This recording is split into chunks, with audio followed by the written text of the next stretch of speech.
We purchased Alula, a Kelly Peterson 46 formerly named The Rose, in the summer of 2019 in Fiji, and due to a variety of personal, work, weather, and Fijian boat importation reasons, we decided it was best if we moved Alula from Fiji to New Zealand in the fall of that year, before the onset of the cyclone season. In early October, we flew from Vancouver to Fiji to rejoin our new boat. We arrived to an incredibly hot and muggy spell of weather and a mountain of work ahead of us. We're deep cleaning and sweating. It's hot, eh? So hot. There's no ventilation. It's been raining, so we can't open anything. Yeah, but we're like uncovering everything in the boat. We are. We found cockroaches. Yep, 4 cockroaches. Our goal was ambitious for sure. We gave ourselves only 7 days to arrive to a new-to-us boat we barely knew, get the boat ready with zero room for anything going wrong, provisioning, enjoying 1 to 2 days in Fiji if we're lucky, and then departing on an 1,100-mile crossing that is known to be challenging.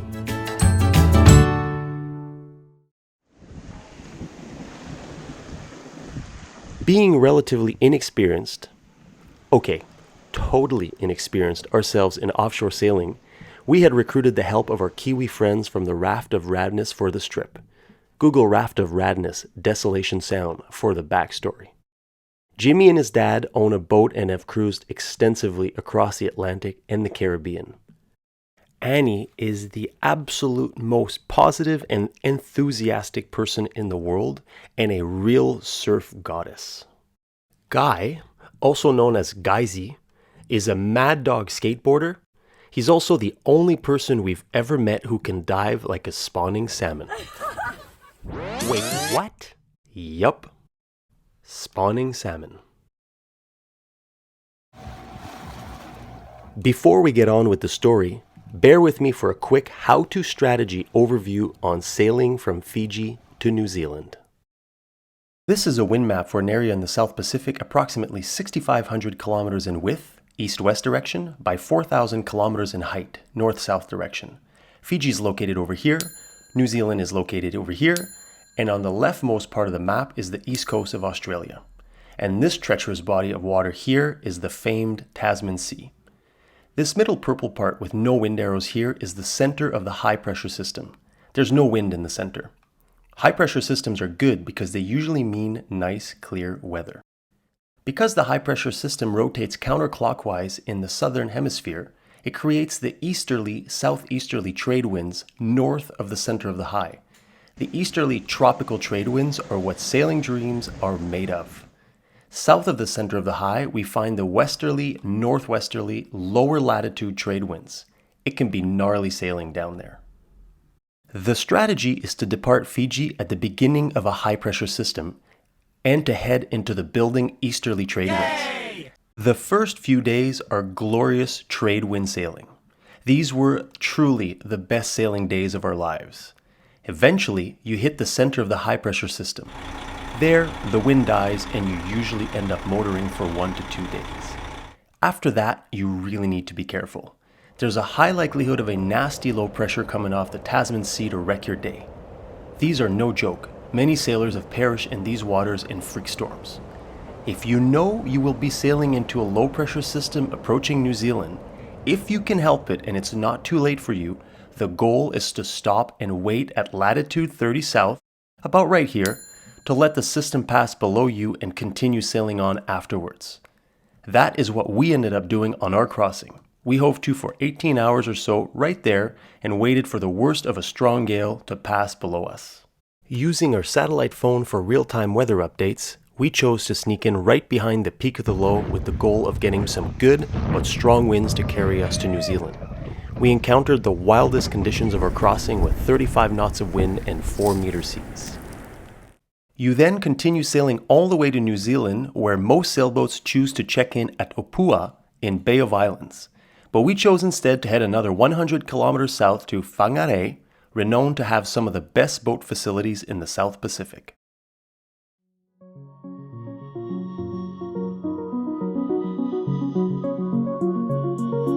With our complete crew in Fiji, we decided to play tourist for a day or two and explore the local waters.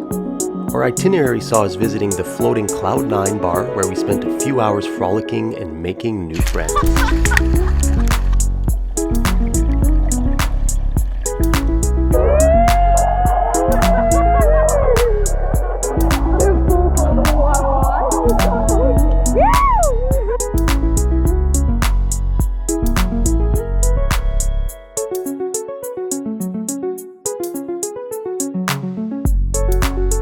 That night, we anchored off a local surf break at the outer reef of Fiji.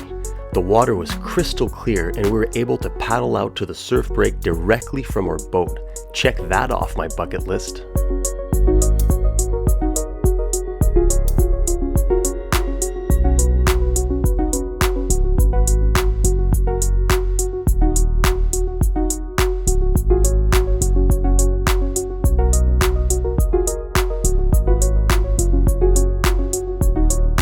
We spotted a weather window, rushed back to Denarau Marina for last-minute projects, and late in the afternoon we departed for the grandest adventure of our young sailing lives. We sailed through Malolo Passage at the outer reef as the sun was setting, and just like that, we were off and on our way to New Zealand, some 1,100 nautical miles south.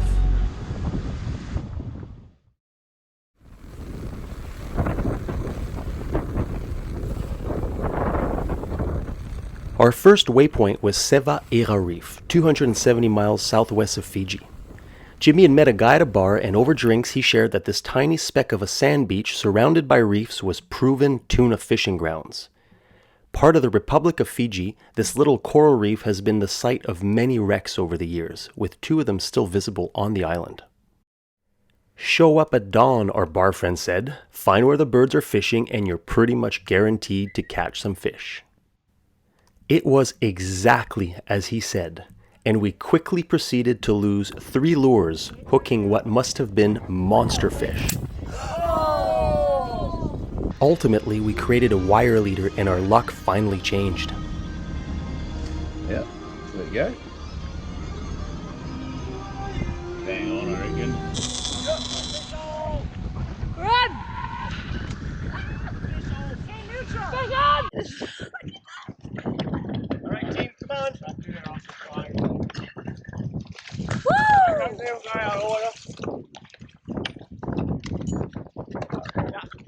Yeah, go from the other side, yeah.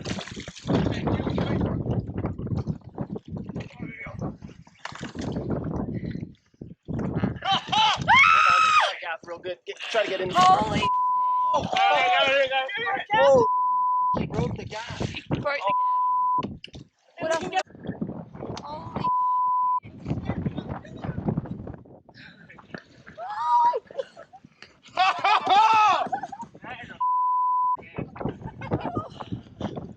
Broke the gas. We landed a beautiful yellowfin tuna, and for the next few days we ate tuna sashimi for breakfast, lunch, and dinner. Lucky us.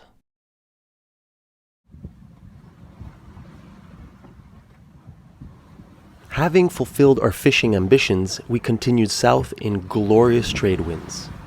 With a crew of 5, our watch schedule meant we rarely spent time all of us together socializing.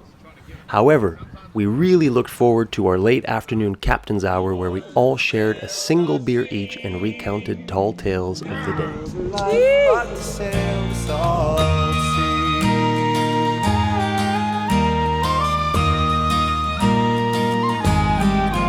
Well, I leave my wife lonely 10 months of the year, for she built me a home and raised my children dear. She'd never come out to bid farewell to me, or ken why a sailor must sail the salt sea, where it's wave over wave, sea over bow. I'm as happy a man as the sea will allow. There's no other life for a sailor like me than to sail the salt sea, boys, to sail the sea. There's no other life but to sail the salt sea.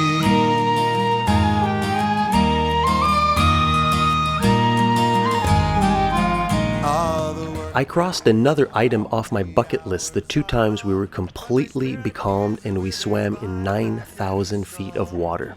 I can confirm the water is clear as gin, hundreds and hundreds of miles from the nearest land. Upon some foreign shore.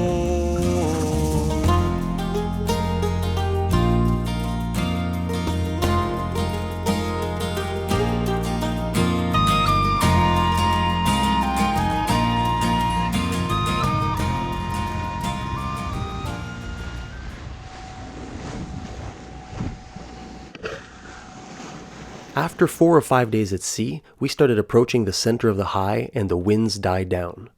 We ended up motoring approximately 48 hours through the calm.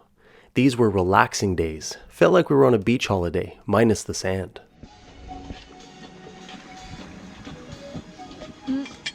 Eight sixes. I reckon there's 9 5s. What are you cooking there, dude? Pasta and veggies and tuna steaks.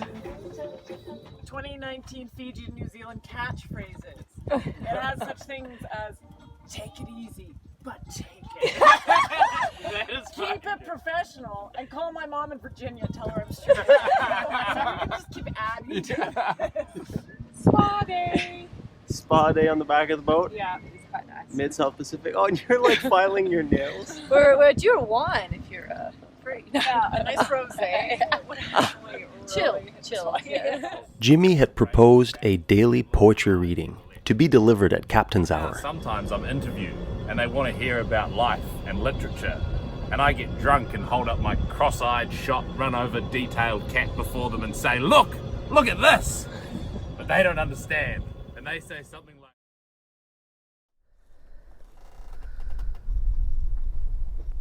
We hove to at latitude 30 south to wait out a strong gale passing 200 miles south of us. Using satellite weather information, we timed our departure to sneak in right behind the worst of the wind and waves.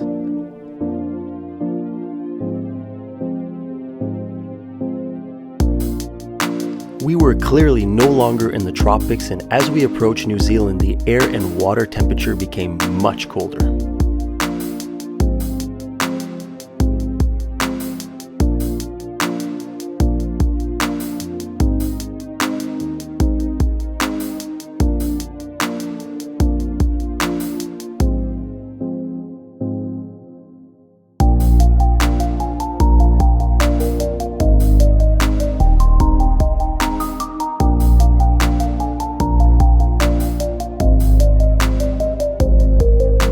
We spent 2 days getting absolutely rocked.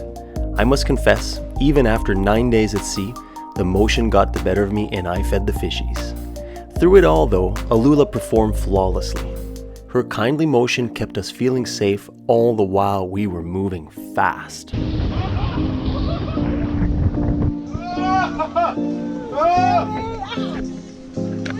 oh, hold it together! Oh God! Come on, cook!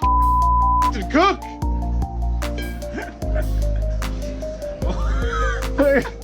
Get it away from the edge! Oh! You gotta assist the gimbal. The gimbal assist.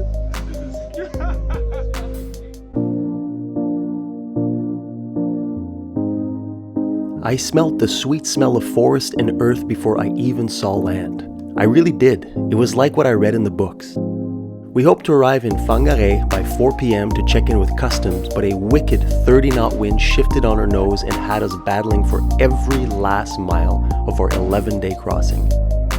We arrived in Whangarei well past sunset, exhausted, and with no video footage to show for our last day.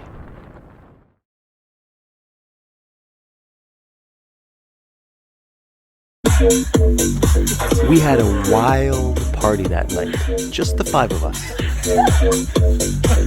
And when the money was all gone on liquor and the whore, I made up me mind that I was inclined to go to sea no more.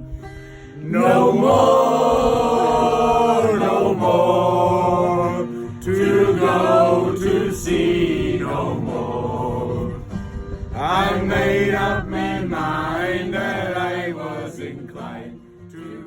Alright, enough of that. Let's just say our entry into New Zealand may have lacked a little decorum. We spent the following week getting Alula ready for at least a year on the hard, waiting for our return to New Zealand. We can't wait to continue this adventure and share it with you on this channel. Thanks for watching.